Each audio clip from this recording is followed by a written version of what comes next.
Baik, hari ini saya akan menjelaskan tentang materi kaidah kebahasaan teks deskripsi. Selanjutnya, apa tujuan pembelajaran kali ini? Tujuannya yaitu memahami kaidah kebahasaan teks deskripsi. Kita hanya fokus pada kaidah kebahasaannya saja. Selanjutnya, apa itu kaidah kebahasaan? Nah, kaidah kebahasaan terdiri dari dua kata, kaidah dan kebahasaan. Nah, di sini ada pengertian dari kaidah, yaitu rumusan yang menjadi aturan sudah pasti, yaitu kata kuncinya aturan. Lalu kebahasaan pengertiannya adalah sesuatu yang berkaitan atau berhubungan dengan bahasa. Kalau kita simpulkan dari dua kata tersebut, yaitu sebuah aturan yang berhubungan dengan bahasa. Ini adalah pengertian dari kaidah kebahasaan, mengambil dari pengertian kaidah dan kebahasaan. Selanjutnya, jenis-jenis kaidah kebahasaan teks deskripsi. Ada ejaan, tanda baca, pilihan kata atau diksi, tata kalimat, dan kepaduan paragraf. Nah, di sini saya akan menjelaskan terlebih dahulu, yaitu ejaan. Ejaan mungkin waktu kalian sekolah dasar atau SD, kalian mengenal kata ini, E, Y, D. Apa itu ejaan yang disempurnakan? Tetapi peraturan Menteri Kemendikbud tahun 2015 itu mengubah EYD, ejaan yang disempurnakan, menjadi PUEBI. Apa itu PUEBI? Pedoman Umum Ejaan Bahasa Indonesia. Nah, ejaan ini berkaitan dengan sebuah huruf kapital. Nah, contohnya yaitu dia sedang membaca buku. Nah, yang disebut ejaan yaitu apabila kalian menuliskan di awal huruf kapital harus ada, yaitu nih, di kalimat ini dia sedang membaca buku. Nah, maka dari itu huruf kapitalnya yaitu di kata dianya, kata di huruf D-nya. Nah, lalu yang kedua, tanda baca. Tanda baca ini berkaitan dengan tanda baca titik, lalu koma, lalu tanda hubung, lalu tanda tanya, tanda titik dua, tanda seru, dan sebagainya. Ini adalah tanda baca.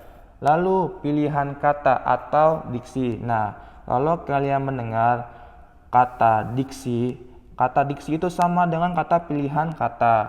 Pilihan kata itu sebuah pilihan kata yang memberikan sebuah kesan. Nah, apabila sebuah kalimat memilih kata yang tepat akan memberikan sebuah kesan atau emosi. Contohnya, dia sudah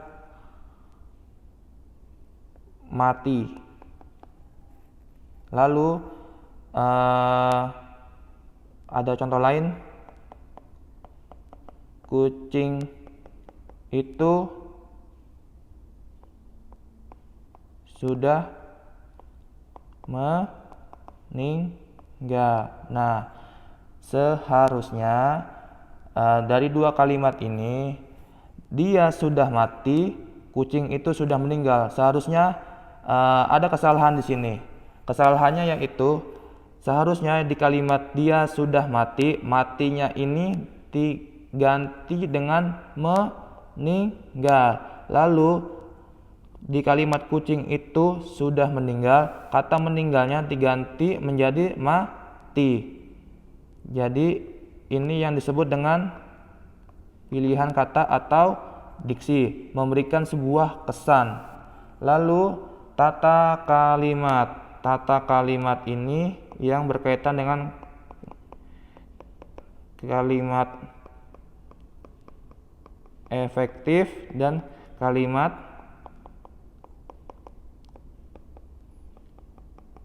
tidak efektif. Jadi tata kalimat ini berkaitan dengan dua unsur, yaitu kalimat efektif dan kalimat tidak efektif. Selanjutnya, kepaduan paragraf. Kepaduan paragraf.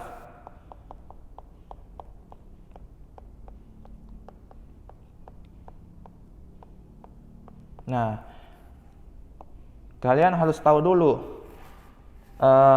sebuah paragraf, satu paragraf minimal berisikan 3 sampai 5 kalimat. Itu yang disebut dengan paragraf. Maka dari itu, dari beberapa kalimat harus sesuai dengan yang lainnya. Misalkan paragraf pertama, lalu paragraf kedua, paragraf ketiga,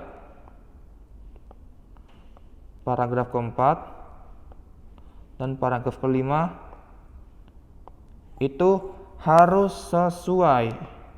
Apabila dari salah satu kalimat tersebut tidak padu, maka itu bukan disebut kepaduan paragraf. Nah, selanjutnya kesimpulan.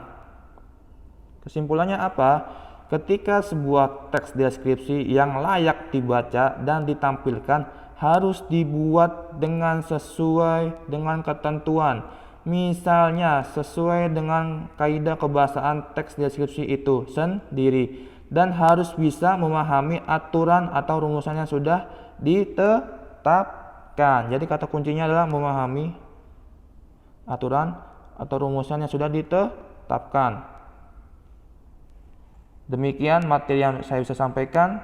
Terima kasih.